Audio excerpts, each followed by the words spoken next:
자, 박근영의 데일리 힌트. 오늘 자료를 원래 25장이었는데 좀 줄여서 한 24장으로 가져왔다. 이렇게 말씀하셔서. 매일매일 책을 쓰시네요. 아, 근데 오늘 뭐 시장 보면은 이리 갔다 저리 갔다 또 2차 전지 뭐 떨어지고 막 이래서 해외에서도 이슈 있고 지금 체크해 볼 게 굉장히 많습니다. 저는 너무 기대되는 게 네. 집에서 자다 왔잖아요. 네. 시장이 어떻게 되는지 하나도 몰라. 오. 박근영 부장님의 이걸 딱 들으면 완벽하게 정리가 될 것 같습니다. 박지영과 박근영 한 글자 차이인데 시장을 봤던 거는 완전히 좀 다른 그런 상황입니다. 네. 자, 그러면 IBK 투자증권 박근형 부장님 모시겠습니다. 어서 오세요. 네, 안녕하십니까? 안녕하십니까? 저희 진행이 조금 마음에 안 드시죠? 아니요, 뭐 전혀 뭐 그런 건 사고 아닙니다. 날 것 같다고 하셨잖아요. 아, 예, 약간 불안은 했습니다만. 네, 저희는 뭐, 부장님 믿고 가는 겁니다. 사고 나면 막아주셔야죠. 네, 무게감을 갖고 갈 수 있으니까요. 네. 뭐 그냥 뭐 평소처럼 이렇게 진행하면 될 것 같습니다. 그래도 네. 유쾌하니까 네. 좋은 것 같습니다. 금요일이라. 금요일 저녁에 무조건 유쾌해야죠. 장이 빠져도 유쾌, 올라도 유쾌. 맞습니다. 끝나고는 또 유쾌한 접시. 생고기. 딱 좋죠. 네. 오늘 시장 어땠는지 좀 들어보겠습니다. 해주실까요? 네. 네, 이제 미국 시장이 의외로 이제 강세를 나타냈습니다. 뭐 소위 이제 오늘 시장에서 재밌는 표현이 있던데요. 이 푸마식 구제금융. 하나씩 구제. 예, 돌아가면서 그런 표현이 있더라고요. 그게 연준도 왜냐면은- 한번, JP 모건도 한번, 맞습니다. 뱅크 오브 아메리카도 네, 한번. 그래서 미국의 빅뱅크들이 이제 퍼스트 리퍼블릭 뱅크에 300억 달러 예금 지원을 이제 이야기가 나오면서 이게 이제 그 표현이 재밌어서 제가 이야기 가져와 봤는데 푸마식 구제금융을 한 것 같다 네. 이렇게 이야기하는데 저기 이제 JP 모건이나 뱅크 오브 아메리카 등의 메가 뱅크들이 자산 순위 14위이자 힘들게 지금 연명 중으로 보이는 퍼스트 리퍼블릭 뱅크 관련된 부분들에 대해서 민간 구제금융을 지원할 것이라는 보도가 나오면서 미국 시장이 빠르게 상승 전환했죠. 장 마감 그 나스닥 기준으로 봐서는 2.5% 수준까지 상승하면서 사실은 나스닥은 종가 고가 마감을 한 것 같습니다. 코스피는 그래서 이제 25포인트 정도 상승 출발을 했고요. 시초가가 2,400포인트 위로 일단 출발을 보였습니다.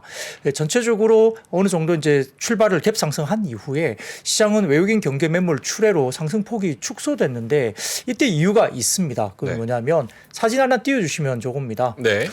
퍼스트 리퍼블릭 뱅크 관련된 시간 외의 하락폭이 굉장히 크게 나타났습니다.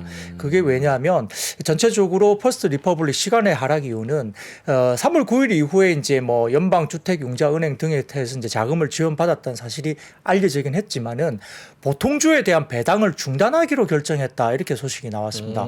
그 시간에서 이제 아침 우리 한국 시간으로 아침에 퍼스트 리퍼블릭 뱅크가 이제 저렇게 낙폭이 굉장히 크게 나왔고요. 그 외에도 경영진이 연초 이후에 1,180만 달러 수준의 주식을 이미 연초부터 매각을 해왔다 이렇게 보도가 나오니까 약간 좀 실망을 하면서 이제 뭐 본장에서는 꽤 올랐지만은 지금 시간에서 이제 아침에 저희 시간으로 좀 낙폭이 크게 나타났습니다. 다만 이제 미국 증시에서 반도체주가 강세를 보였고 국내에서도 뭐 한일 정상회담을 통해서 반도체 핵심 소재 3대 품목에 대한 수출 규제를 해제한다는 소식 등에 이어서 삼성전자나 SK 하이닉스 반도체 소부장들이 강세를 보였고 특히 오늘도 로봇 관련주가 급등을 하면서 시장이 재반등세로 들어왔습니다. 특히 이제 1분기 실적 저점 기대감에 저가 매수가 유입됐던 하이닉스가 장중 7%대 급등세를 보이면서 코스피 상승세를 주도했고요. 더군다나 지금 이제 코스피 상승폭 중에 삼성전자하고 하이닉스 기여도가 오후까지만 해도 코스피 상승의 약 80%를 끌어올렸다 보면 되겠습니다. 외국인은 코스피 매도는 2차 전지주들이 대부분이었기 때문에 최근에 꽤 많이 올랐던 2차 전지주가 단기적인 어떤 뭐 차익 실현이 좀 나왔다 볼 수 있겠고요. 반도체, 의약품, 운수 장비 등은 매수, 그리고 코스닥은 게임이나 반도체, 제약주를 매수했고요. 기관은 양시장, 의약품과 반도체 매수 우위였고 특히 기관은 코스닥 18거래일 만에 순매수를 보였습니다. 18거래일이요. 네, 그렇습니다. 원달러 환율은 장중에 1,300원을 하회하기도 했고요. 업종별로는 SD 바이오센서 중심으로 의료 종밀이 강세를 보였고 올해 하락세가 지속됐던 한국전력은 장중 4%대 상승세를 보이면서 올해 이제 일간으로는 최대 반등폭을 보였습니다. 전기가스업 강세로 이어졌고요. 3월 부진 지속된 증권업도 기술적 반등이 보였고 서비스업은 NC소프트나 크래프트 등의 어떤 게임주 강세가 뚜렷했습니다. 반면 이번 주 계속 강세를 보였던 비금속 광물은 그리고 화학 업종은 이제 단기 차익 실현 매물이 출회되면서 특히 이제 2차 전지주가 오늘 꽤 많이 빠졌는데 네. 최근에 워낙 이제 상승폭이 좀 컸기 때문에 일부 이제 좀 되돌림이 나타났고 특히 포스코 케미칼이 장중 5% 하락세를 보였습니다. 코스닥은 외국인 기관 자금이 동반 유입되면서 800선 회복 시도가 이루어졌고요. 코스피 대비 상대적으로 강세를 보였고 특히 이제 반도체, 통신 장비, 소프트웨어가 강세 보였고 테마별로는 역시 뭐 로보스타나 뉴로메카, 인탑스 등의 로봇 관련주가 장중 급등세를 나타낸 게 특징입니다. 뉴로메카 상한가 같죠. 예. 그렇죠. 약간 이제 2차 전지에서 또 로봇으로 넘어오는 듯한 로봇, 삼성전자 제약 바이오. 빨, 음. 뭐 지분 인수 이런 것들 이쪽 저쪽 지금 다 오르는 것 같아요. 오늘 또 셀트리온 제약이 18% 올라갔어요. 무슨 일이 있나? 거기도 로봇 만드나? 주총한다고 28일 날 로봇 제약 로봇. 주총하는데 왜 18%가 오르죠? 몰라요? 28일 날 주총하고 그리고 네. 삼바에서 뭐 2조 원 투자하면서 또 5공장 짓는다 뭐 이런 얘기 나오면서 제약바이오도 좋았습니다. 뭐 시장을 하루 종일 보신 것 같습니다. 전 저 또 클로징 저 하니까. 그쪽 하니까. 네. 근데 좀 퀄리티가 다르죠? 네, 거기서 야매로 하고 여기 와서 진짜 시장 얘기를 듣습니다. 재활용하지 않습니다. 재활용 네. 지금 거기서 이제 수급 보고 외국인 팔았습니다. 박수 치고 그 다음에 이제 그런데 여기서 시장 얘기를 듣습니다. 요거 품앗이 구제 금융 이야기 조금 더 해주실 수 있어요? 네, 뭐 그 표현은 이제 모 플랫폼인 스마트한 주식 투자라는 플랫폼에서 이제 재밌게 표현돼서 제가 가져와 봤는데요. 네. 이 구제금융 관련된 퍼스트 리퍼블릭 뱅크 관련된 이슈인데 뭐 메가뱅크들이 총 300억 달러 규모의 비보호 예금을 퍼스트 리퍼블릭 뱅크에 예치하는 형태로 들어갔습니다. 그래서 JP 모건 체이스가 50억 달러, 뱅크 오브 아메리카 50억 달러, 시티가 50억 달러, 웰스파고도 50억 달러, 골드만삭스가 25억 달러, 그리고 모건 스탠리도 25억 달러 이렇게 들어갔는데요.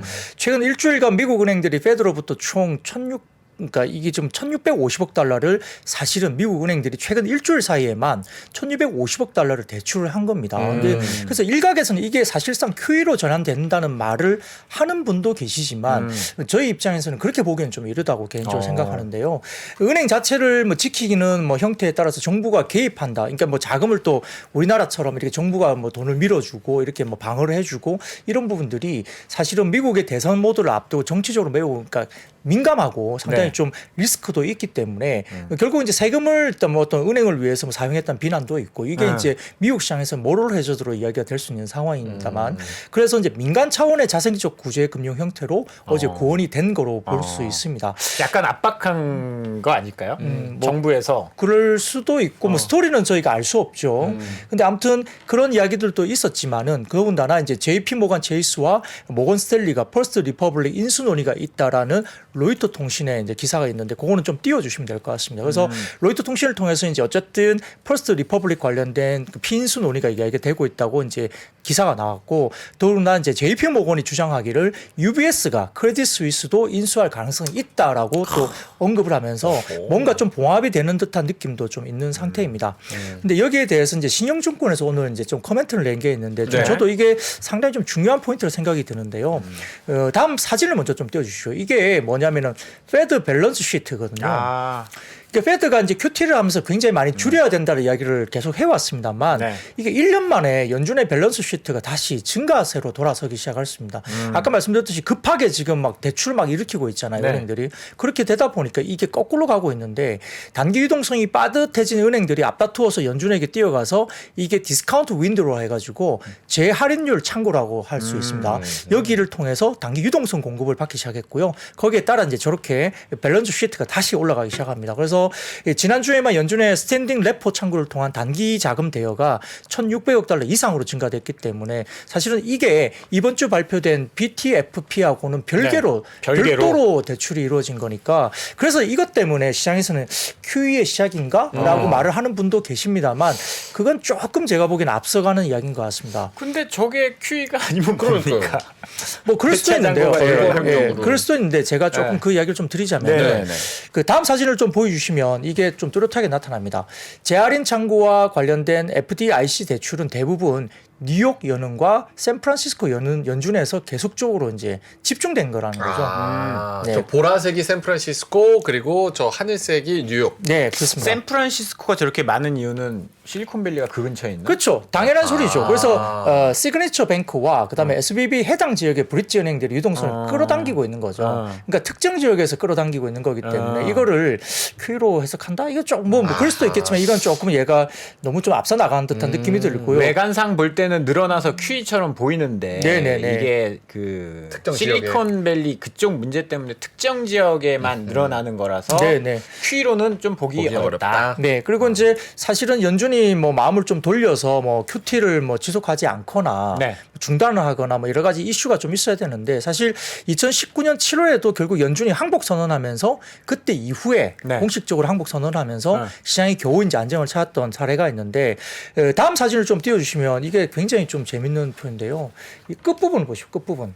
검은색으로 쫙 치솟은 선을 보이십니까? 수직으로 뭐가 올라간 거죠? 네, 저게 뭐냐면 이번 은행 사태 이후에 디스카운트 윈도우, 재할인 창구 활용이 금융 위기를 넘어선 정도의 대출이 일어나고 있는 거죠. 그래서 지금 급하긴 급한 겁니다. 그래서 이 예금이 이탈하는데 예대율은 높기 때문에 막상 채권의 적격 담보로 돈을 빌리지 않으니 금액은 당연히 맞지 않기 때문에 당장 현금 유동성이 부족한 은행들이 아까 말씀드렸던 디스카운트 윈도우를 활용했을 거고요. 그래서 당장의 부러짐이나 이런 것들은 없을 수 있고 시스템 리스크의 전이를 막아주는 모습이 보일 수 있지만 그렇기 때문에 그렇다고 해서 이걸 가지고 뭐 당장 통화정책 완화 QE로 생각하기는 조금 무리가 있다는 거고. 근데 저 차트 보면 당장 무너지지 않을 게 아니라 당장 무너질 것 같은 되게 굉장히 무서운 오히려 더 무서운 차트죠. 네, 저게. 모양새인데요. 네, 지금 그렇습니다. 그러니까 은행이 이제 예금을 내줘야 되는데 돈이 없어서 그러니까 명민준은행, 박재영은행인데 내가 돈 내줘야 되는데 없어서 단기로 나 좀 빌려줘. 네. 그 금리가 지금 140bp까지 올라갔다는 얘기. 금융위기급보다 더 올라갔다라는 얘기잖아요. 뭐 어쨌든 이게 뭐 돈을 빌린 거니까요.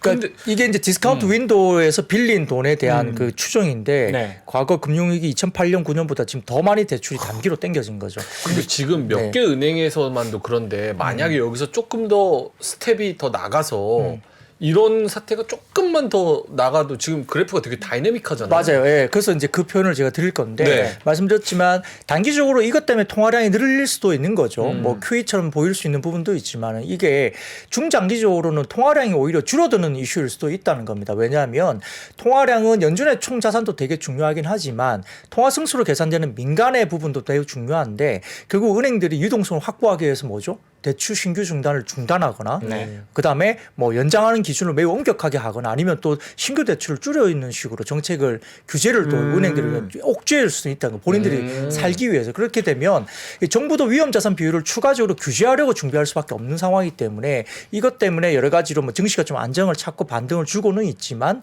어느 정도 이제 이걸 가지고 너무 이제 뭐 QE로 생각해서 공격적으로 시장이 좋아진다라고 보기에는 조금 어렵고 단 어느 정도 좀 약간의 뭐 균형적인 시각에서 시장을 좀 바라보는 게 중요하다는 말씀을 드리고 싶고요. 다음 사진 보여주시면은 SBB 관련된 이러한 어떤 부분들이 실질적으로 지금 2008년의 신용위기, 그러니까 금융위기 당시를 떠올리게 되는 차트입니다. 이게 뭐냐면, 이 주황색 선이 뭐냐면은 네. number of bank failures 그러니까 이제 은행 파산들의 숫자인데 그때 당시에는 뭐 25개 정도의 은행들이 문제가 됐는데 그 금액이 이제 저 정도 이제 표시가 돼 있는 거고요. 네. 지금은 2개 정도가 문제가 현재 되고 있는데 거기에 준하는 이런 모습을 보이니까 당시에 그 모습을 떠올리게 만들고 있다는 어떤 해외 쪽의 어떤 그런 자료를 좀 가져와 봤습니다.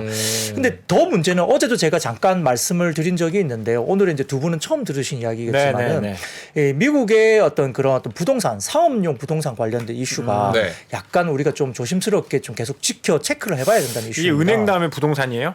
그러겠죠. 다음 사진을 먼저 보여주시죠. 이게 신영증권에서 오늘 아침에 띄워준 그 차트인데요. 리츠 관련된 아파트 리츠 인덱스와 그다음에 그 두 번째 사진은 오피스 자산 가격입니다. 사목용 그 오피스 가격 관련된 부분들이 엄청나게 떨어지고 있죠. 그래서 미국에 관련된 부분들이 지금 전반적으로 리츠 가격에 대한 이런 부분들이 상당히 좀 떨어지고 있습니다. 그래서 전반적으로 지금 미국 오피스나 아파트 리츠의 약세가 지속되고 있기 때문에 절대 금리 부담도 당연히 있겠지만은 지방은행들이 미국 쪽의 지방은행들이 부동산 대출을 주로 많이 담당했었기 때문에 그 아마 그 CMBS라 해가지고 이게 이제 상업용 부동산 저당 증권이거든요. 여기에 아마 지금 현재 미국의 지방 은행들 현재 문제가 됐던 SVB 포함된 여러 은행들이 비슷한 은행들이 그 CMBS 그러니까 상업용 부동산 저당 증권에 투자를 많이 했다고 합니다. 그래서 만약에 이렇게 부동산 가치가 떨어지면서 금리가 그대로 유지가 되거나 금리를 계속 올리게 된다면은 사실은 또 부동산에 대한 부분들이 부러질 수 있는 사태가 아니 뭐 일부 부동산은 생길 수 있는 거죠. 괜찮다며. 그러니까요. 금융위기 한번 겪어서 그때 뭐 이제 뭐 CMO 이런 거 다 해서 괜찮다며. 이제 또 상업용 부동산이야. 그리고 최근에 이제 뭐 CPI나 무슨 뭐 다른 미국 지표들 하우징 지표 나오는 거 보면 네. 거기는 아직은 괜찮다 그러지 않아요? 그렇긴 하지만 실물 경기에서는 이게 또 문제가 될 수 있고 그리고 이제 문제가 이제 제가 또 뭐 그렇다고 해서 장이 무너진다고 제가 말씀드리려고 온 건 아니고 네. 어쨌든 지금 하나의 사태가 좀 벌어지면서 그 여진들이 아하. 어떤 부분에서 지금 현재는 뱅크에 관련된 이슈가 집중되고 있는데 그게 조금 더 여진이 이어지면서 혹시 금리 환경이나 여러 가지 부분들이 좀 문제가 된다면 이 부동산 상업용 부동산의 문제도 여전히 또 생길 수 있는 기사거리가 또 향후에 어느 정도 가능성이 좀 있다는 점에서는 네. 시장을 너무 이제 모든 게 다 해결됐다라고 안심하기는 조금은 좀 더 조금 보수적으로 체크를 해가면서 봐야 된다. 뭐 무너질 거라고 지금 말씀드릴 건 아니지만 네. 아까 말씀드렸죠 유동성 증가 때문에 그는 뭐 페드가 뭐 QE로 전환했다 이렇게 생각을 하고 뭐 시장을 너무 이제 뭐 편안하게 생각하기에도 조금 이르다는 이야기를 드리고 있는 거고요. 경계감을 가질 포인트들이 충분히 그렇죠. 있다. 그렇게 그러니까 말씀드리는 다음 주 겁니다. FOMC까지는 봐야 되는 거군요. 예. 그렇기 때문에 지금 이제 3월에 관련된 금리에 대해서 말 많지 않습니까? 50bp는 이미 이제 0%로 없고. 갔고 금리 그다음에 동결이냐? 동결. 25bp냐? 이건데 지금 현재까지는 25bp가 인하도 높아졌어요. 살짝 있잖아요. 인하도 살짝 그렇죠. 있잖아요. 아주 살짝. 예, 그래서 네. 이제 지금 뭐 일부 노무라 증권에서는 네. 25bp 인하를 이야기를 했습니다. 근데 이제 이야기들 하시는 게 노무라는 일본에서 좋은 은행이죠. 그러더라고요. 그 말은 이제 아니, 어떤 말씀인지 알겠죠? 그러면서 예. 유럽은 50bp 올려야 된다고 그랬다면서요. 그래서 이제 노무라가 촉이 좋은지 그건 잘 모르겠습니다만 뭐 금리 인하까지 이야기하는 것은 저는 오히려 이제 좀 반대이고요. 그것은 조금 오히려 시장에 혼란을 주거나 오히려 이제 시장에 저는 악재로 보이는데 이 현대차증권에서 그 이야기를 했어요. 오늘 네. 이야기를 했는데 뭐냐면 다음 사진을 띄워주시면은 예.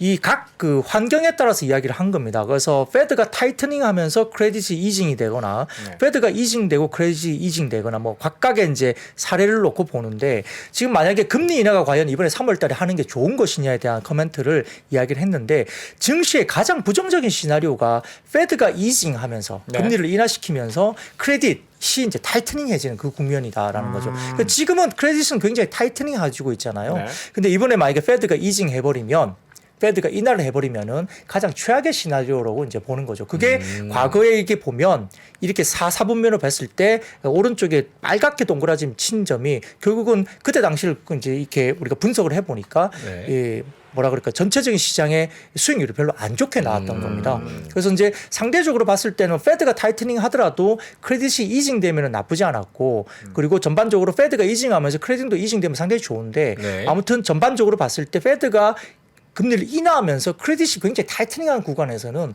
수익률이 굉장히 안 좋았던 겁니다. 그래서 오히려 지금 통상적으로 금리 인하는 경기 부양에 대한 의지가 투영되기 때문에 긍정적으로 해석할 수 있는 부분이긴 하지만 크레딧 리스크가 계속 올라가고 있는 상황 속에서 금리가 인하되면 시장은 이제 정말 실물 경제에 문제가 있는 거라고 생각하면서 질에 겁먹을 가능성이 상당히 높다는 거죠. 그래서 실질적으로 뱅크 오브 아메리카 통계에 따르면 이 아마 지표가 그거인데 말씀드렸던 그 시장 수익률이 가장 안 좋았을 때가 네. 연준의 완화적인 기조와 맞물린 크레딧의 스프레드 리스크 확대 구간이 이제 맞물리게 되면 가장 안 좋았다는 거죠. 그래서 이번에 오히려 연준이 차라리 이제 정상적으로 25bp 인상을 하면서 네. 그 뒷단의 이야기들, 뭐 향후에 어떻게 스텝을 밟아갈 것이고 향후에 또 이제 어떤 점도표의 어떤 부분들에 대해서 약간 시장에 조금 안심을 줄 수 있는 뭔가 그게 덧붙여지는 게 오히려 시장에서 좋은 시그널로 반영될 가능성이 높다고 보는 것 같고요. 마지막 사진 좀 띄워주시면은 이번에 타겟 레이트 관련된 부분에서 이번 3월달 관련해서는 현재 오전 기준입니다만 그 25bp 인상이 80% 정도 수준이다.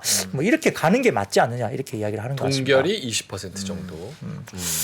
금리 인하를 해야 된다고 주장하거나 아니면 막 그런 사람들도 있는데 아까 저 그림에서 본 것처럼 사실 연준이 얼마나 나쁘면 금리를 인하할까? 내리겠어? 해석하기 연준이 나름. 금리를 내린다라는 건 지금 굉장히 위험한 거구나라고 생각할 수도 있는 거거든요. 그래서 이번에 참 연준이 어떤 식으로 대응할지도 되게 25bp 딱 올리고 나 무서워 잘 모르겠어 이렇게 하면은 제일 시장이 베스트 시나리오. 그러니까 이제 25P를 올리면서도 이제 향후에 뭐 QT를 같이 이제 중단을 한다거나 이런 식으로. 그런 식으로. 25P를 올리지만 QT를 중단하고 향후에 어떤 상황이 됐을 때 뭐 금리를 인하할 수도 있다는 뉘앙스를 약간 이렇게 그런 주면, 뉘앙스만 풀어주자. 그렇게 주면 언제든지 페드가 이제 인하할 수 있는 자세가 됐다고 생각할 수 있는 거고요. 더군다나 어제 같은 경우에는 ECB가 50bp를 그대로 올렸지 않습니까? 네. 유럽 같은 경우는 그냥 원칙대로 해요. 그러니까 이제 경기를 먼저 잡겠다는 기본적인 어떤 원칙을 그대로 지킨 거잖아요. 뭐 지금 크레딧 스위스 사태가 생겼음에도 불구하고 그냥 50bp 올려버렸는데 네. 그럼에도 불구하고 시장은 올랐거든요. 유럽 시장이. 거긴 약간 좀 다르지 않습니까? 뭐 그럴 그 수도 스위스 있겠지만. 너희 문제고 영국은 아니구나. 프랑스, 독일 뭐 그 스위스 너희 문제니까 우리 인플레이션 때문에 우리 갈 길 갈게. 약간 뭐 그런 느낌? 그런 느낌 아니 그런 느낌 있을 수도 뭐 있고. 그럴 네. 수도 있지만 어쨌든 네. 크레딧 스위스가 이게 단순한 유럽 내의 조그만 은행이 아니기 때문에 이게 글로벌 약간 뱅크인데 시스템 문제가 있을 수 있다. 그렇죠. 그 그쪽에서도 지급결제나 이런 쪽에. 그럼에도 불구하고 이제 올리는 걸 보면 상당히 좀 뭔가 이제 원칙대로 간다. 근데 일단은 원칙대로 인플레를 간다. 먼저 잡는 게 맞다고 생각하는 것 같고요. 알겠습니다. 자 그러면은 오늘 섹터 중에 로봇으로 한번 가볼까요? 지금 로봇이 뜨겁습니다. 며칠 동안 불타오르고 있어요. 맞습니다. 뭐 삼성전자가 레인보우 로보틱스 이제 주식을 추가로 이제 매수를 하면서 실제 그 만약에 콜옵션 조건이 포함된 걸 생각한다면은 이제 향후에 59.94%까지 지분율 확대가 가능하니까 사실은 지분 인수가 아니라 아예 회사를 인수하는 곳으로 갈 수 있는 상황입니다. 그래서 최근에 이제 좀 진심으로 이제 좀 뭔가 로봇 사업에 대한 진지한 삼성전자의 좀 자세 이런 신사업에 대한 부분들 본격화에 대한 어떤 뭐 의지 이런 것들 보이는 상황입니다. 이 잼스 EX1이라는 이름의 웨어러블 로봇 출시가 되어 있는 건데 이게 옛날에는 뭐 잼스 힙이라도 이야기되고 있고 EX1이라고 이야기되고 있고 뭐 보핏이라도 이야기되고 있고 여러 가지 뭐 이야기들이 많은데 그게 똑같은 제품 같아요. 제가 보기에는. 그래서 그런 것들이 나오는 것 같고 아마 글로벌 인간형 로봇 시장도 앞으로 6년 사이에 연평균 63.5% 성장률이 나타낼 걸로 전망이 되고 있는 것 같습니다. 그리고 골드만삭스에서도 휴머노이드 로봇 시장이 향후 15년 뒤에 1,540억 달러 시장 형성할 것이다 예상을 하고 있는 상황인데 이거는 어쩔 수 없이 제조업의 노동력 부족의 격차 그리고 이제 최근에 임금이 올라가는 부분 이런 시스템적인 이슈가 있기 때문에 로봇 쪽으로 가는 방법밖에 없는 것 같고 네. 또 이제 전반적인 흐름에서의 노동력 부족의 격차를 결국 휴머노이드 로봇이나 여러 가지 뭐 산업용 로봇, 서비스 로봇이 이제 대체를 할 수밖에 없는 거고요. 전 세계 로봇 노인 간호 수요의 2, 3%도 휴머노이드 로봇을 맡을 수 있다라고 이제 전망을 일부 이제 IB 쪽에서 하는 것 같습니다. 간호 로봇. 그런 것도 있을 것 같고요. 배달 로봇은 이미 이제 좀 나올 것 같고요. 실제로 그리고 우리가 이제 뭐 바리스타 로봇이라든지 뭐 치킨을 튀기는 로봇이나 이거는 이미 있죠. 이제 지금 있잖아요. 하고 쓰고 있잖아요. 있죠. 예, 저희 그렇기 회사에도 때문에. 바리스타 로봇 있는데 크게 있더라고요. 그거 되게 이게 왜 오래 걸려. 저러나 싶을 정도로 이게 액션이 커요? 액션이 커요. 아. 그래서 약간 미래지향적 느낌을 주기 위해서 액션이 좀 큰. 뭐 그런 것 같습니다. 그래서 어떤 그런 부분들이 있는데 이제 지금 대기업들이 되게 뭐라 그럴까요? 로봇에 되게 진지해서 인수나 뭐 이렇게 지분 투자 같은 게 굉장히 많이 이루어집니다. 그래서 현대자동차 당연히 이제 보스턴 다이나믹스 인수를 한 경험이 있고 그다음에 국내에서는 로봇용 감속기 부품 기업인 뭐 SBB 테크에 대한 관심도 있는 것 같고 협동 로봇 기업인 뉴로메카도 대기업들 인수전에 나서고 있고 그다음에 이제 업계에서는 이 뉴로메카 관련된 한화나 포스코 ICT 유력 후보자 거론되고 있는 상황이고요. LG전자도 당연히 이제 뭐 일찌감치 2018년도에 로보스타를 인수를 했습니다. 그래서 이 전반적으로 아까 말씀드렸던 뉴로메카가 이제 한화나 포스코 ICT 인수 유력 후보자 알려지면서 뉴로메카 상한가 뭐 올라갔고 네. 현대차도 뭐 여러 가지 지분 투자 방안 검토하면서 SBB 테크도 시장에서 급등세였고요. 삼성중공업과 로봇 원천 기술 국책 개발 수행 이력이 부각된 아진 엑스텍이라든지 삼성 엔지니어링에서 수행하는 플랜트 HVAC 관련된 컨트롤 부분 독점 계약 체결은 사실이 부각됐던 이삭 엔지니어링 그리고 로봇 자동화 정밀 구동 감속기 개발 완료 그리고 삼성중공업과의 협력 사실이 부각됐던 우림 PTS도 시장에서 부각됐는데 그 외에도 뭐 여러 로봇들이 많죠. 로보스타, 로보티즈, 레인보우 로보틱스, 유진 로봇, 에브리봇, 휴림 로봇, 로보로보 등등 종목들이 대부분 다 종목들이 수급이 들어오면서 일단 주가가 움직였다 볼 수 있습니다. 2000제 빠지니까 이번엔 로봇이다. 로봇이다. 하면서. 근데 뭐 이따가도 얘기해 주시겠지만 이번에 챗 GPT-4 나왔잖아요. 네. 그거를 보스턴 다이내믹스 그렇게 사람처럼 움직이는 로봇에 GPT 그냥 소프트웨어 깔아버린다. 그럼 사람이에요? 와 이거 무섭지 않아요? 터미네이터? 터미네이터 나옵니까? 두둔. 약간 터미네이터 닮으신 것 같아요. 제가요? 그 티천. 아닙니다. 아니 터미네이터 2에 나오는 그 손에 나오네. 아 그분 액체 로봇. 액체 로봇. 아 그렇네요. 선글라스 끼시면 살짝 알겠습니다. 자 로봇 오늘 또 상승했었고요. 그리고 반도체. 네. 오늘 뭐 반도체 좋았습니다. 모처럼 많이 올랐고 그다음에 하이닉스도 이제 급등각이었죠. 그 정도면 그렇습니다만. 하이닉스 최근 보면 눈물 났었는데. 네.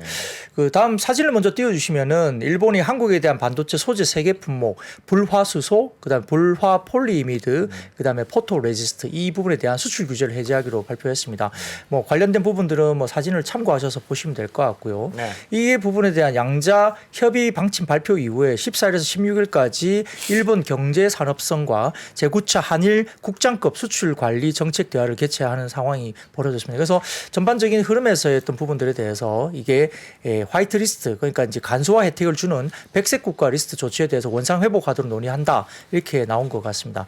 거기다가 이제 최근에 이제 경기도 용인에 첨단 반도체 클러스터 구축하는 방안인데 추진 발표가 이루어졌고 42년까지 20년간 총 300조 원 투자되면서 이제 이게 본격적인 기흥, 화성, 평택, 이천에 이은 아마 세계 최대 반도체 메가 클러스터 조성한다. 이게 나오면서 소부장이 사실은 되게 좋은 이슈가 될 수 있는 거죠. 그래서 이런 부분도 되고요.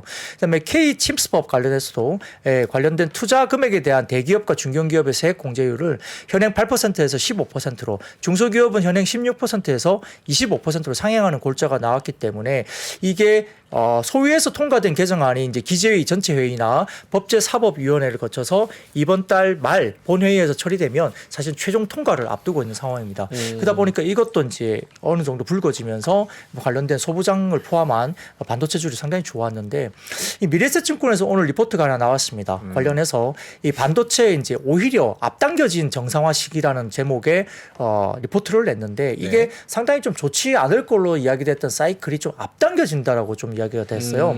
그래서 전일 저녁에 트렌드 폴스에 따른 시장 데이터가 이제 발간이 됐는데 거기에 대한 특이사항을 보면 디램의 수요 초과 시점이 기존에 올해 4분기에서 상반기로 앞당겨져 있는 자료가 트렌드 폴스에서 나왔다는 거고요.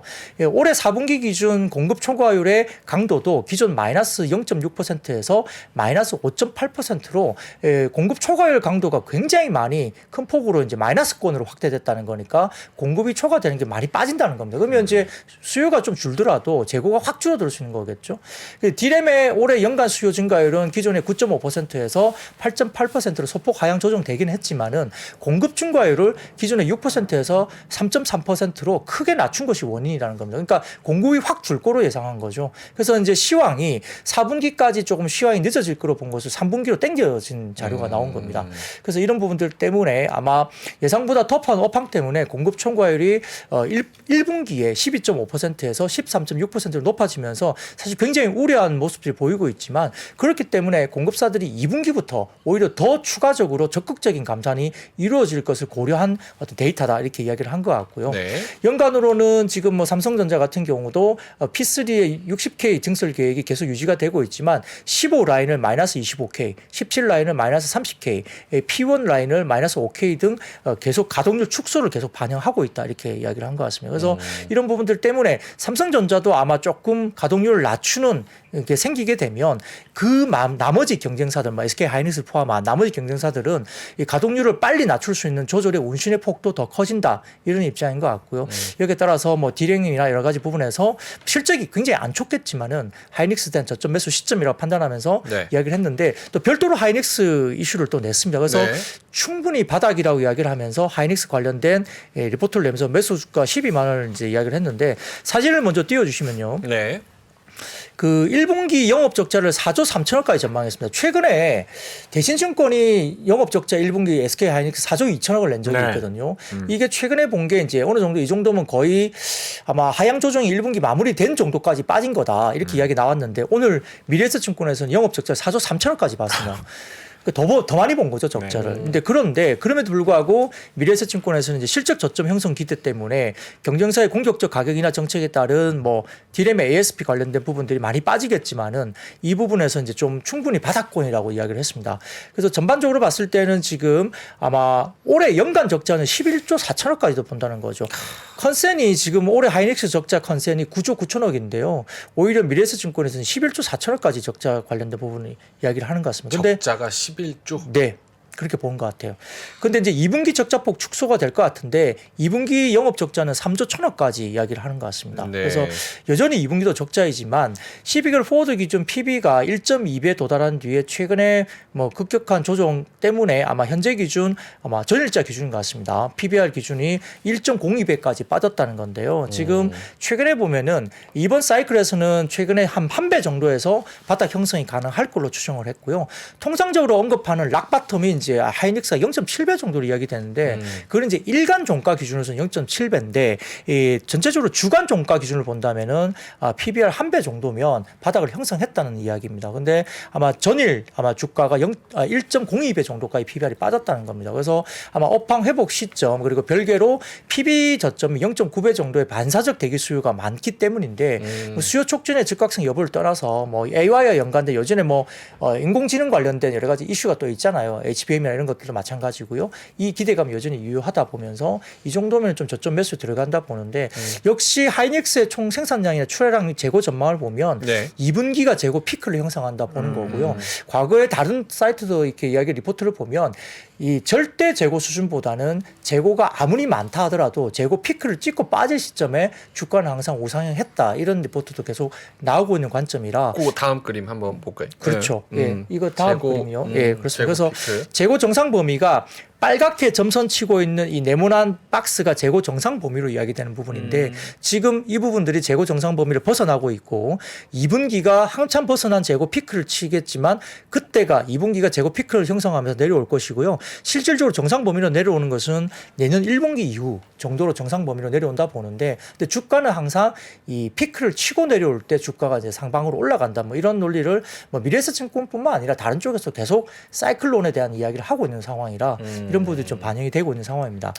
더군다나 이제 키움증권에서는 오늘 이제 반도체 소보장 관련된 종목에 대해서 원익 IPS, 뭐 테스, 원익 머티리얼즈, 솔브렌 이 네 종목을 반도체 소부장 탑픽 종목으로 이야기를 했는데요. 네. 삼성증권에서는 반도체 관련해서 여전히 바닥 구간으로 똑같이 이야기를 하면서도 그럼에도 불구하고 이제 반도체는 삼성증권 입장에서는 다소 좀 보수적으로 보면서 장비주를 오히려 선호를 보는데 소부장에서 장비주와 소재 부품주의 주가 차별화가 나타날 거라고 약간 독특한 시각을 말했습니다. 그 이유는 장비주는 모멘텀 플레이가 가능하지만 소재 부품주는 밸류에이션 플레이를 기반으로 하기 때문이라고 표현하면서 그 중에 삼성증권에서는 이제 여러 가지 부분 장비주 가운데 HPSP 종목을 선호한다라고 이야기를 했고요. 오늘 아까 말씀드렸던 키움증권 같은 경우는 소부장 가운데 원익 IPS, 테스, 원익 머티리얼즈, 솔브레인 등등 소부장을 두루두루 이제 이렇게 탑픽스를 잡았고 아까 말씀드렸던 삼성증권 다소 장비주 쪽에 좀 더 포커스를 맞추자 이렇게 이야기를 한 것 그러니까 같습니다. 아까 이야기한 게 이제 모멘텀 플레이가 가능하다. 네. 이거는 삼성전자로부터 수주 뭐 이런 거. 그러니까 그런 장비는 거 위주로? 수주를 이제 받으면 그게 모멘텀에서 올라갈 수 있는 거고. 근데 이제 소재 같은 경우에는 꾸준히 들어가는 거니까 꾸준히 많이 팔아서 실적이 좋아져서 이제 밸류에이션이 높거나 낮거나를 보고 투자를 하는 거니까. 그렇죠. 예를 들어서 뭐 소재 부품 같은 경우는 고객사 감산, 그다음에 출하량 하락, 판가 인하 이런 것들이 있다 보니까 네. 장비는 모멘텀 플레이가 좀 되지만 소재 부품주는 다소 아까 이제 뭐 증설을 하면서 투자 많이 하고 이럴 때 네, 장비는 네, 좀 네. 뭔가 나갈 수 있다는 이런 부분이 있지만은 소재 장비는 단기적으로 어쨌든 이러한 어떤 부분들이 대부분 빠지는 쪽이기 때문에 조금 차별화해서 보자 뭐 이런 논리인 것 같습니다. 근데 하도 반도속이라는 얘기 엄청 많잖아요. 반도체 또속냐. 그래서 사실 그거를 몇 년 동안 지금 들어온 그런 상황이니까 네. 요렇게 지금 뭐 밑에 치고 다시 올라간다. 뭐 턴어라운드 한다. 요런 게 중요한 거예요? 아니면 미국이나 이런 데서 움직임에서 칩스법 이런 게 큰 그림에서 큰 물결에서 해결되는 게 중요한 거예요? 사실은 뭐 칩스법은 미국에 관련된 그 반도체 관련된 지금 우리가 논란이 되는 부분은 네. 정말 풀기 힘든 이슈인 것 같아요. 근데 그게 만약에 정말 잘못된 방향으로 가면 정말 타격을 받을 수 있는 거잖아요. 예를 들어서 뭐 중국과 관련된 부분들을 못하게 규제를 하는데 우리나라 반도체 한 40% 이상은 중국으로 수출합니다. 네. 소비가 중국에서 그만큼 이루어지고 있는 상황인데 그리고 또 팹도 중국에 우리나라의 삼성전자나 하이닉스의 팹이 있는데 10년간 신규 투자를 못하게 되면 거기 팹은 그냥 녹슬고 버려야 노후화되는 거죠. 노후화되는 거죠. 그럼 거기서 만들어내는 게 뭐 새로운 어떤 뭔가를 만들어내기 힘들어지고요. 그럼 다른 데로 옮기느냐? 그러면 거기에 대한 투자를 또 해야 되는 그렇죠. 거잖아요. 땅도 사야 되고 시간도 많이 걸리고 대응이 안 되죠. 그러니까 정말 골치 아픈 하나의 어떤 이슈인데요. 뭐 어떻게 풀릴지 그것도 상당히 중요하고요. 근데 이제 이렇게 업황 바닥이라고 해서 또 주가가 뭐 또 반등을 주다 보면 또 현타가 오죠. 실적 발표하면 또 이제 워낙 그렇죠. 적자가 나오거나 뭐 삼성전자도 뭐 어떤 부분에서는 모 증권사에서는 삼성전자 1분기가 8천억 정도밖에 영업이익이 안 나온다. 어떤 곳은 1조 정도밖에 안 된다. 그러니까 뭐 현실적으로 10조 이상 내던 회사가 뭐 1조도 안 되는 영업이익을 내다 보면 또 현타가 옵니다. 그러다 보니까 또 많이 반등이 또 나왔을 때 현타가 오면 또 빠지고 뭐 이런 식이 되겠죠. 그러니까 만만하지 않은 섹터일 수 있습니다. 쉽지 않습니다. 그런데 뭐 길게 보면 결국은 쌀 때 이렇게 쌀 때 사는 게 맞는 거예요. 그 얘기 지금 몇 년째 몇 년째 듣는 거예요 지금. 몇 년째 됐으면 이제 곧 오겠지. 그럼 삼성전자도 난 반등 어느 정도 하면 살래 그때 시그널 주면. 그거는 이제 본인의 성향에 맞게. 사실 아까 그 그래프 보여주신 것도 뭐 피크치 뭐 턴어라운드 한다 이런 것도 아니 이거 결국 뭐 중국하고 그런 쪽 수요가 좀 살아나야 되는 건데 지금 IT 수요가 어디서 얼마나 어떻게 늘어날지도 모르면서 이거를 뭐 줄이고 느리고 뭐 어디서 뭐 피크 해가지고 턴어라운드하고 뭐 어떻게 알아 이거를. 사지 마. 뭐. 근데 이제 제가 이제 오늘 그 DDR5 관련된 쪽은 조금 이야기들이 나오고 있거든요. 네. DDR5요. 예, 이제 DDR5 상용화 되는 겁니까? DDR5는 조금 이제 최근에 좀 진전이 있어 보이는데 네. 예를 들어 이제 뭐 삼성전자랑 DDR5 이제 부품들 가운데 예를 들어서 뭐 삼성전기는 들어가게 됩니다. 아마 네. 그걸 받아서 이제 승인이 난 것 같고 예를 들어서 마비코 전자 이런 회사들은 지난주 같은 경우에는 DDR5 관련된 메탈 파워 인덕터 관련된 테스트는 완료가 된 것 같아요. 그래서 승인 이제 테스트는 이제 완료가 통과가 됐는데 그 다음 남아 있는 게 신뢰성 이제 테스트거든요. 신뢰성 테스트가 보통 한 2달 정도 걸립니다. 근데 이제 그게 신뢰성 테스트를 2달 정도 하는데 보통 한 2, 3주 정도 신뢰성 테스트에 문제가 없으면 2달 정도 뒤에는 큰 문제 없이 이제 아마 그게 통과가 되는 걸로 알고 있어요. 그러면 지금 3월 중순이니까 2달 정도 걸리면 4월 말이나 뭐 5월 초 정도 되잖아요.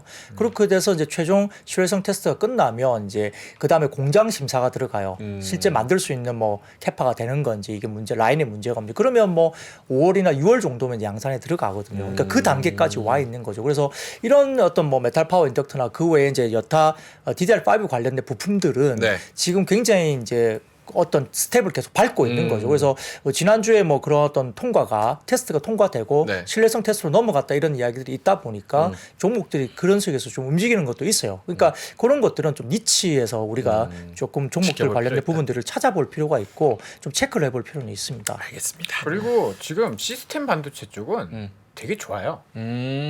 되게 좋습니다. 분위기가.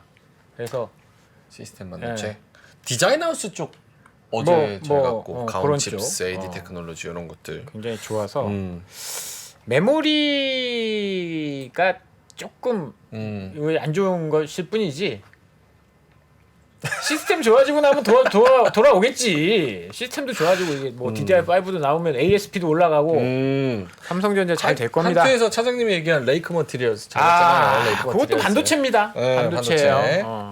약간 2차 전지가 묻어서 그렇지 최근에. 알겠습니다. 자 그리고 스페이스X 국내 진출 목적 한국법인 설립 소식 등의 관련주 강세. 네, 맞습니다. 뭐 이것도 어떻게 보면 뭐 그 펀더멘탈 이슈나 밸류에이션 플레이는 아닌 것 같고요. 네. 실질적으로 지금 뉴스와 플로어와 연계된 뭐 테마성 이슈로 볼 수 있는데 뭐 스페이스X의 한국 법인 설립 보도가 나오면서 이제 관련된 우주 인공위성 관련주가 이제 많이 올랐죠. 실질적으로 스페이스X가 저궤도 위성 통신 서비스인 스타링크 한국 진출을 위해서 최근에 자회사인 스타링크 코리아 유한 책임 회사를 설립하고 서초동에 뭐 서울 서초동에 사무실을 마련했다 뉴스가 나왔습니다. 그래서 아마 이제 올해 1월달 스페이스X가 이미 이제 과학기술정보통신부에 기간통신 사업자 등록을 신청했지만은 법인이 있어야지 사업자 등록증이 나올 수 있기 때문에 심사 절차를 완료하면 3, 4월 중에 아마 등록이 완료될 것으로 이야기되는 것 같습니다. 아마 올해 2분기 중에 스페이스X가 스타링스 서비스의 한국 출시가 뭐 실제 계획이 되고 있기 때문에 구체적인 뭐 국내 사업에 아직 공개되지 않았지만은 2분기에 대한 이슈가 이미 이제 공개가 됐으니까 기대감을 갖고 있는 상황이죠. 그래서 아마 아마존도 적외선 위성 관련된 그 프로젝트 카이퍼를 이제 가동하기 위한 통신 위성을 내년 상반기에 띄우고 스페이스X와 우주 인터넷 서비스 경쟁을 본격적으로 할 거기 때문에 뭐 이런 부분들이 부상이 되고 있는 것 같고요. 과학기술정보통신부도 각 계층 의견을 받으면서 우주항공청 특별법을 상반기에 국회에 제출하면서 연내에 우주항공청 개청을 계획하고 있기 때문에 꾸준하게 아마 뉴스 플로우가 계속 부각이 될 가능성이 높습니다. 그래서 이 섹터는 아마 뉴스 플로우에 따른 움직임이 계속 나올 걸로 보이는 상황이기 때문에 약간 테마성 수급이 들어오면서 아마 뉴스에 따른 움직임이 좀 있지 않을까 싶습니다. 알겠습니다. 그리고 챗 GPT 관련주 마이크로소프트가 사무용 소프트웨어 생성 AI 한다라는 소식. 빙에 들어가죠. 빙이랑 막 엑셀 네, 맞습니다. 네. 들어가고. 그렇습니다. 뭐 빙도 이미 들어간다고 이야기가 돼 있고요. 빙에 들어가면서 이제 그 검색 점유율이 굉장히 많이 빙이 올라왔다고 들려요. 네. 아, 그래서 너무 그것도 좋더라고요. 뭐 그러하고요. PC 운영 체제에 있어서 이제 사무용 소프트웨어인 MS365 마이크로 그러니까 오피스, 네네, 오피스. 뭐 이쪽이겠죠. 그래서 확대 접목이 되니까 실제 우리가 뭐 예를 들어서 뭐 엑셀 자료라든지 네. PPT 자료라든지 이런 것들은 충분히 이 AI를 이용해서 뭔가 만들어질 수도 있는 실질적인 어떤 우리가 실생활에서 볼 수 있는 부분이 있을 것 같습니다. 그래서 아마 이런 부분들이 뭐 기업의 파일을 스캔하고 회의 내용을 들으면서 이걸 가지고 문서나 이메일, 프레젠테이션, 슬라이드 이런 것들을 생성할 수 있겠죠. 근데 속도도 굉장히 빠를 겁니다. 뭐 그런 부분들은 실제 쓸 수 있다 볼 수 있겠고요. 예, 출시 일시나 그다음에 가격 등은 뭐 세부적으로 밝히진 않았지만은 아마 최근에 현재 포천 500대 기업 중에 8곳을 포함해서 한 20개 기업이 해당 기술을 시험하고 있다고 이야기가 되고 있어서 실제 뭐 그 어떤 기업들이 이 부분을 이제 받아들이고 사용에 접목을 할 수 있다 이렇게 이야기가 나옵니다. 그리고 이제 바이두가 어제 같은 경우에 미국의 챗GPT와 유사한 AI 기반의 챗봇인 어니봇을 공개하면서 또 이슈가 됐기 때문에 네. 관련된 테마가 좀 올라온 상황으로 볼 수 있겠고 다음 사진을 좀 보여주시면은 국내외 주요 기업의 초고대 AI 현황인데 확실히 이번에 오픈 AI GPT-4 버전이 지금 1조 개 파라미터 이상으로 추정이 되거든요. 6배, 7배 정도. 네, 그러니까 엄청난 어떤 격차가 좀 있습니다. 저렇게 하다 보면 이미지뿐만 아니라 실제로 뭐 그림도 정말 그냥 말하는 대로 그림도 그려지고 별게 다 나올 것 같아요. 그러다 보니까 실제 정말 너무 빨리 오긴 했지만은 실제 생활에서 우리가 볼 수 있는 어떤 산업들이 굉장히 많이 보인다라고 볼 수 있습니다. 실제로 그 GPT-4 하면서 그림을 이해하는 그런 게 나와요. 그러니까 뭐 예를 들어 어떤 그림을 보여주고 이 안에 있는 재료로 어떤 음식을 만들 수 있을까? 거기 밀가루 같은 것도 보이고 버터 같은 것도 보이고 이러면 그걸 이해한다고? 그걸 이해해서 만들 수 있는 음식들이 딱딱딱딱 나오고 만약에 계란 그림이 나오는데 이걸 내가 손으로 건들면 어떻게 될까라고 하면은 뭐 깨질 수도 있고 어쩔 수도 있고 뭐 이런 답들이 좀 나오는 그게 이제 GPT-4가 더 많이 발전됐다. 좀 배워야겠어요. 누구한테요? AI? 아니 저 챗GPT 사용법 이런 것들. 빙, 사용법. 빙은 지금 들어가서 대기 신청을 해놓으면 또 메일로 또 받을 수가 있어요. 금방 예전엔 금방 됐는데 최근에는 하도 대기 신청한 사람이 많아서 금방 안 된다고 하더라고요. 저도 어제 그것과 관련돼서 사용하시는 분 이야기를 들었는데 네.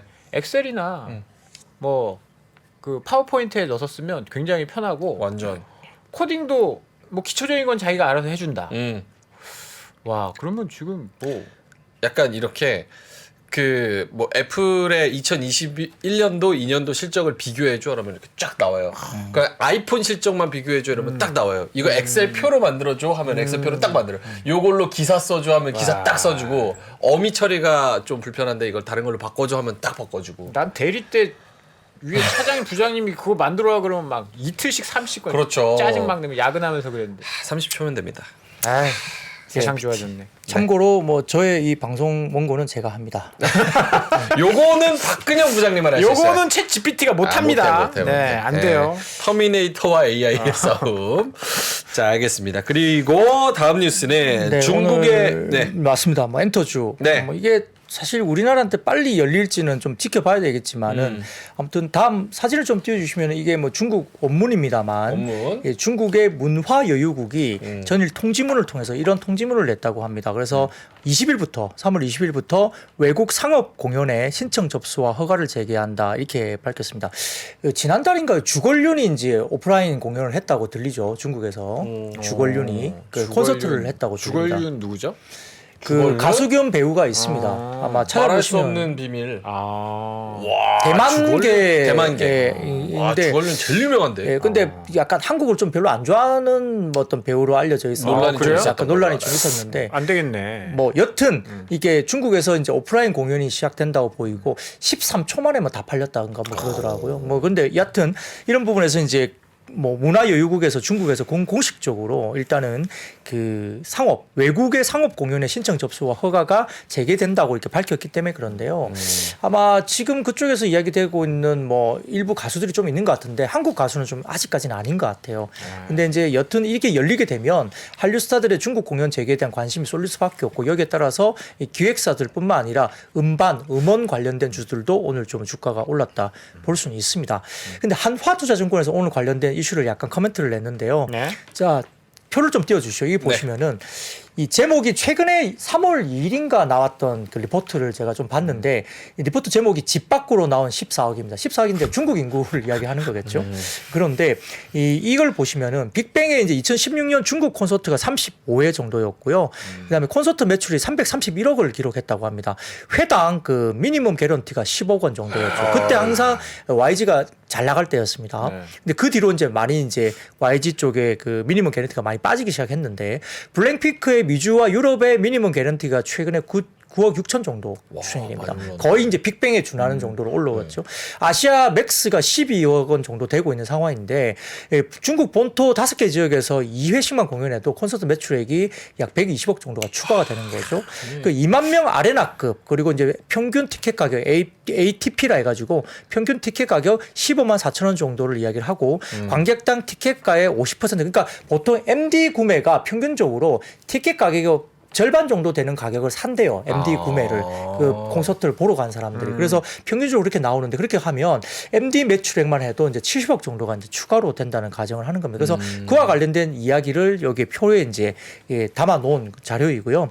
해외 아티스트 공연 심사 재개가 하면 물론 이제 한국 아티스트들이 실질적으로 이제 정말 언제 되는 것인가 이렇게 순서에 대한 부분 시기에 대한 부분은 아직은 불확실성하게 되지만 실질적으로 공연 재개를 앞서서 언급된 블랙핑크 외에도 이제 방탄소년단의 솔로 활동이라든지 스트레이키즈라든지 에스파 등등의 아레나 이상의 투어가 가능한 지금 아티스트를 본다면은 실질적으로 이제 뭐 이런 부분도 충분히 가능한 상황이죠. 근데 실제 본토에서 이용이 자유로운 뭐 홍콩이나 마카오 지역에 블랙핑크나 있지, 그다음에 NCT 드림, 그다음에 트레저, 슈퍼주니어 등이 지금 공연을 시작 이미 했습니다. 그래서 중국 그 이제 본토 사람들이 지금 이제 마카오나 홍콩 쪽 넘어와가지고 그때 뭐 티켓 한 장에 1,700만 원씩 한다.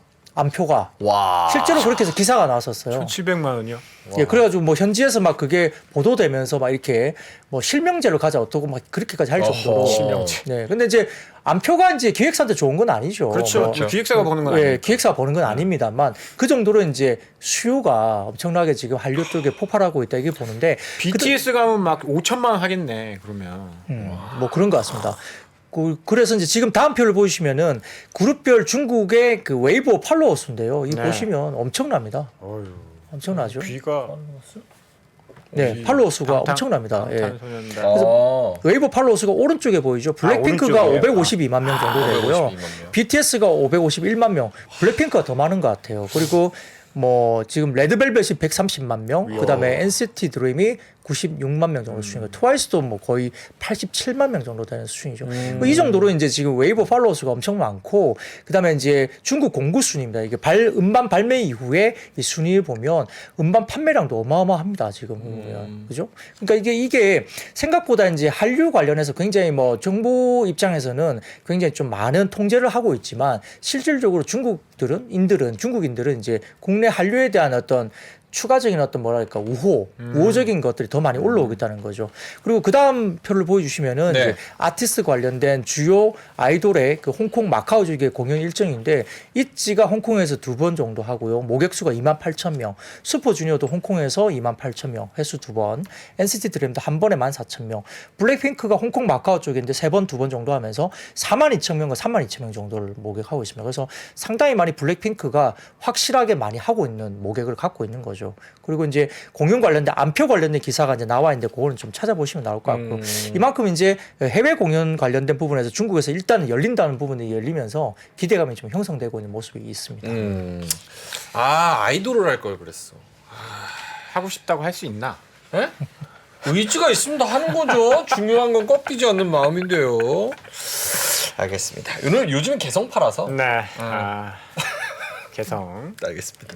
자 그리고 바이오. 와 오늘 또 드디어 바이오. 터졌습니까? 네, 이제 2차 전지가 워낙 그때 수급이 쏠렸을 때 다 빨아들여갔죠. 예, 다음 2차 전지를 바톤을 이을 만한 다른 업종이 뭐냐? 그랬을 때 사실은 바이오하고 IT 반도체가 이야기가 사실 계속 됐었어요. 네. 근데 이제 바이오가 워낙 많이 빠져 있던 상태였고 수급이 많이 비어 있었기 때문에 이런 부분들이 이야기가 됐습니다만 결국 뭐 이슈가 지금 스케줄적으로도 그렇습니다.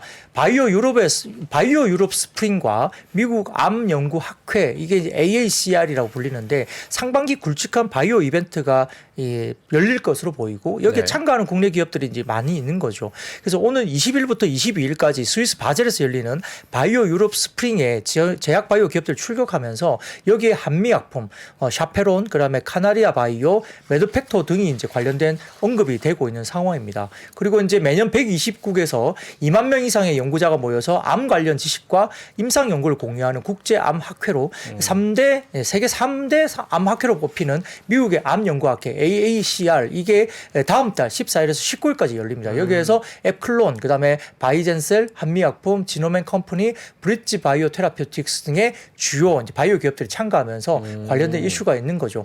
거기다 삼성바이오 같은 경우는 약 1조 9,800억 정도의 송도 제5공장 신설 투자 공시가 나왔고요. 여기에 따라서 이제 또 이슈가 됐고 이런 부분들이 있습니다. 그래서 최근에 뭐 셀트리온 그룹도 상당히 좋았잖아요. 네. 그래서 이와 관련된 제약바이오 섹터 관련된 반등에 대해서 오늘 교보증권의 상중에 또 코멘트를 냈습니다. 관련해서는 상대적으로 부진했던 업종 수익률에 대한 순환매 관점이 일부 있다라고 평가를 했고요. KRX 17개 업종 중에 KRW 헬스케어가 3월 16일 기준으로 봤을 때 두 번째로 낮은 연 수익률 마이너스 4% 기록하고 있었기 때문에 여기에 대한 참담했죠. 네. 수급이 들어왔다는 거고 두 번째로 삼성바이오로직스 2조 원 규모의 5공장 시설 투자 공시도 긍정적이었고 세 번째로 사우디의 국내 바이오 모호 회사에 대한 투자 검토 소식 보도도 있었다는 거고요. 셀트리온 세계사 주총 3월 28일 소집 예정이 또 일부 영향을 미치면서 여기에 이제 서정진 전 회장의 경영 복귀 관련된 이슈가 또 불거지면서 이러한 것들이 종합적으로 좀 영향이 있었다는 건데 역시 이제 제약 바이오 업종 중에 투자 관점에서 삼성바이오로직스나 셀트리온 그룹주가 대형주가 호재가 터져서 이게 실질적인 어떤 중소형주의 어떤 수혜로 이어지는 것은 사실 조금 별개의 문제긴 하지만 주식 관점을 봤을 때는 과거에 투자 환기 차원에서는 심리를 환기하면서 센티적으로 중소형주까지도 상당히 좋은 모습을 보여왔다. 이렇게 교보증권에서는 언급을 했습니다. 큰 놈이 가면 작은 놈도 따라간다. 알겠습니다. 어떻게 바이오 가요? 바이오? 바이오 한번 올라가니 바이오? 자 다음은요. CRMA 발표 이슈 소멸에 따른 CS 윈드 하락. 네. 이거 뭐 간단하게 시간이 다 됐어요. 네. 이 정도까지 간단하게 간단하게만. 하겠습니다. 아까 말씀드렸던 유럽 관련된 원자재법인 CRMA 관련된 발표 이슈 소멸 때문에 사실은 CNS 윈드도 오늘 좀 빠졌고 그다음에 2차 전지도 어떻게 보면 조금 고 이벤트 소멸로 좀 있는 상황인데요. 유니트증권에서 오늘 이야기를 두 가지를 했습니다. 첫 번째로는 CS 윈드가 지금 1.5억 달러 차입을 지금 수출입은행으로부터 이제 미국 증설용 차입을 했는데 이게 최근에 이야기하는 그 CB 발행설이 최근에 굉장히 돌았었는데 그게 아니라는 걸 알려주면서 미국 증설이 임박했다는 근거로 긍정적이라고 오전에 이제 커멘트를 사실은 유인터증권에서 냈습니다. 그래서 IRA로 관련된 보조금이 차입 이자 대비 홀딩이 높기 때문에 증설을 크게 빨리 할수록 굉장히 유리하다. 그래서 이게 좋은 긍정적인 뉴스라고 아침에 커멘트를 유진투자가 냈거든요. 네. 근데 CS 윈드가 장중에 급락을 했어요. 그러다 보니까 또 장중에 급락에 대한 또 코멘트를 또 냈습니다. 그래서 이게 그 EU 관련된 부분에서 아까 말씀드렸던 CRM에 관련된 이 관련된 부분들이 이제 나오면서 배터리와 풍력이 동반으로 급락했는데 아마 뉴스 발표 이후에 매도, 그러니까 세론 뉴스 이 부분과 관련된 포지션 플레이가 수급적으로 주가 하락의 원인으로 판단된다. 근데 유진투자증권 입장에서는 주가 급락이 되게 황당하다 이렇게 이제 이야기를 했고요. 그 이유는 EU 넷제로 인더스트리 액트가 단발 뉴스가 아니라 그 EU 유럽 지역 내의 풍력이나 그린 업체들에 대한 미국 등의 해외 국가에서 지급하는 것과 동일한 수준의 지원을 함이기 때문에 이게 지속 성장 가능한 성장을 유도하는 뉴스다. 그렇기 때문에 이게 단발로 끝날 게 아니라는 거고요. 두 번째로는 포르투갈의 증설을 진행 중인 CS 윈드가 직수해 주기 때문에 빠질 이슈가 아니다.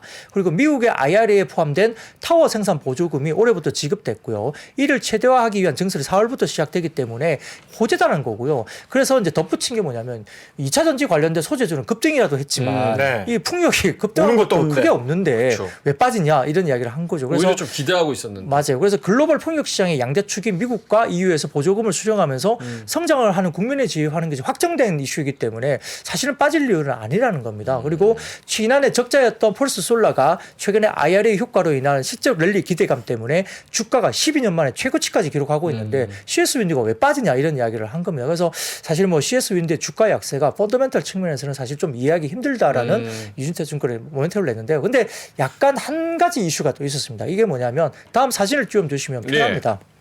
메리츠 증권에서 오늘 이제 관련된 그 이야기를 했는데요. 베스타스 이야기를 했어요. 베스타스. 네. 이 보시면 베스타스의 수주추이죠. 어떻게 보이십니까? 줄어들고 있네요. 예, 3월 16일까지 공시된 베스타스의 1분기 수주 물량이 전년비 73% 감소, 그리고 전분기 대비로도 82% 하락한 수준으로 나오기 때문에 풍력 산업이 바닥을 찍고 회복하는 것은 동의한다. 근데 급격한 추세 전환은 아직은 좀 이른 것 같다. 이렇게 메리츠 증권에서 오늘 이야기를 했습니다. 베스타스의 수주에 대한 이슈를 내면서 이제 이게 약간 또 영향을 미친 것이 아닌가라고 조심스럽게 저도 좀 추정을 해볼 수 있겠습니다. 알겠습니다. 풍력을 많은 분들이 좀 기대하고 있었는데 또 다른 이슈들이 결과론적으로 좀 다르게 나왔습니다. 자, 알겠습니다. 금요일에 박근영 부장님은 여기서 좀 보내드리도록 하겠습니다. 주말 잘 보내시고요. 네, 오늘 고맙습니다. 뵙겠습니다. IBK 감사합니다. 투자증권의 박근영 부장님이었습니다. 감사합니다. 3프로TV가 전국 방방곡곡 숨어있는 주식 고수를 찾습니다. 내가 박근형 부장 염승환 이사보다 시장을 더 잘 본다. 내가 이선엽 이사보다 종목 선정이 뛰어나다. 내가 박병창 이사보다 차트 분석 더 잘한다. 이렇게 자부하는 분들 저 정프로에게 오십시오. 여러분의 실력을 마음껏 뽐낼 수 있도록 판을 깔아드리겠습니다. 전국 증권사 지점의 PB, 주식 브로커, 펀드 매니저는 물론이고 전업 투자자, 슈퍼개미, 스몰개미, 기타 등등 이 시장에 대한 날카로운 분석과 통찰만 있다면 누구든 환영합니다. 숨은 고수 여러분의 많은 참여 부탁드립니다. 팔로우 미.